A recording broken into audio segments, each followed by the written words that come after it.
Assalamualaikum guys. Hari ni aku akan ceritakan pasal kamera review daripada peranti Mi Note 10 Lite seperti yang aku janjikan. So, stay tune. Lepas ni aku akan ceritakan.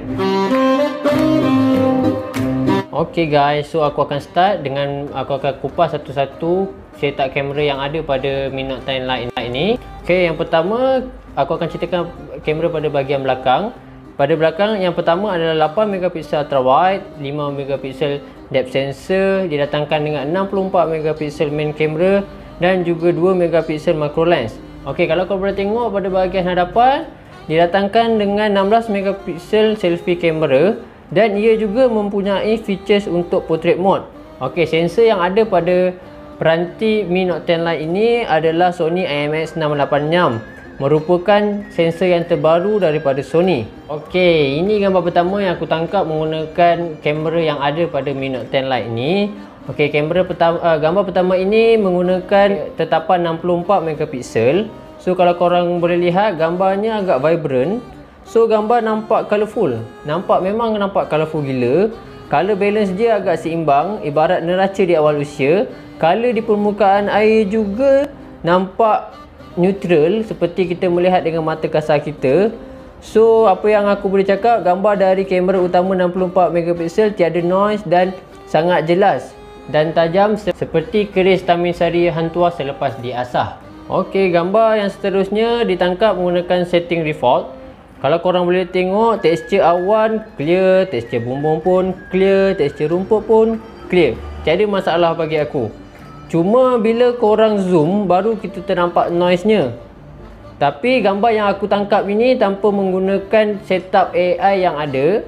So aku boleh sarankan korang untuk menggunakan features AI untuk mengurangkan noise yang ada pada gambar. So aku akan pergi kepada gambar yang ketiga yang aku tangkap. Gambar ini ditangkap menggunakan macro lens kamera yang ada. Ini adalah gambar yang aku rasa aku paling ralat sekali dengan kamera daripada setup kamera Mi Note 10 Lite ini, sebab gambarnya tidak begitu memenuhi expectation aku. Sebab kameranya hanya menggunakan 2 megapiksel lens sahaja. So korang boleh lihat noise-nya agak bersepah ibarat tsunami yang baru melanda Pulau Pinang. So kalau korang boleh lihat, color dia agak terang, agak lawa. Cuma lensanya yang berkuasa 2 megapiksel tidak dapat mencantikkan gambar yang ada. So aku akan teruskan dengan kamera ultra wide nya. Aku ada tangkap dua gambar menggunakan setting ultra wide, satu dalam keadaan portrait dan satu lagi dalam keadaan landscape. So aku just akan ceritakan tentang keadaan landscape. So kalau korang boleh lihat, noise-nya kurang. Awan, tekstur awan, rumput dan juga air dapat direnderkan dengan menggunakan features AI yang ada. So gambar kelihatan lembut dan nampak detail pada pemandangan. Gambar still vibrant walaupun tidak detail, tetapi masih memenuhi expectation aku. Kamera ultra wide di dalam Mi Note 10 Lite ni ibarat hantuah yang sentiasa memenuhi hasrat rajanya. Dan aku akan pergi kepada gambar seterusnya. Gambar seterusnya ditangkap menggunakan setting portrait mode untuk kamera selfie. Kalau korang nampak kekemasan bokehnya agak mengecewakan, sebab kalau korang boleh tengok potongan kepada bahagian telinga aku tidak kemas dan agak bersepah seperti baru dilanda todak. Tetapi kita boleh beri pujian kepada bahagian portrait mode selfie kamera Mi Note 10 Lite ini kepada tekstur jersey yang ditangkap, dan nampak kelihatan jelas tekstur jersey yang aku pakai, dan tulisan yang ada pada jersey aku juga tidak mengecewakan. Korang boleh baca apa yang ada. So seterusnya aku akan pergi kepada kamera selfie dalam keadaan tetapan biasa.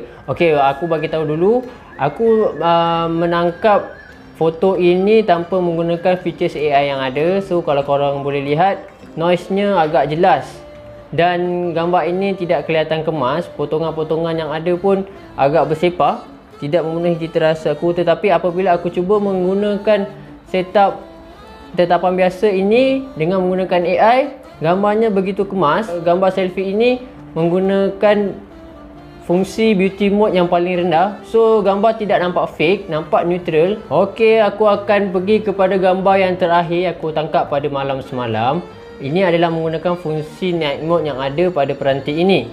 Fungsi night mode dia agak mengecewakan, tapi aku rasa untuk peranti mid range memang okey, sebab memang dia tidak dapat menandingi kemampuan fungsi night mode yang ada pada peranti flagship yang lain. Aku dapat merakam 3 video dengan menggunakan peranti ini dalam 3 tetapan yang berbeza. Tetapan pertama adalah 1080p 30 frame per second, tetapan kedua 1080p 60 frame per second, dan tetapan ketiga 4K dan 30 frame per second. Ok, so bagi aku rumusannya yang aku boleh bagi, video yang boleh dirakam dengan menggunakan peranti ini agak memuaskan hati aku. Untuk mendapatkan kualiti video yang terbaik, aku sarankan untuk korang menggunakan setting 1080p 60 frame per second.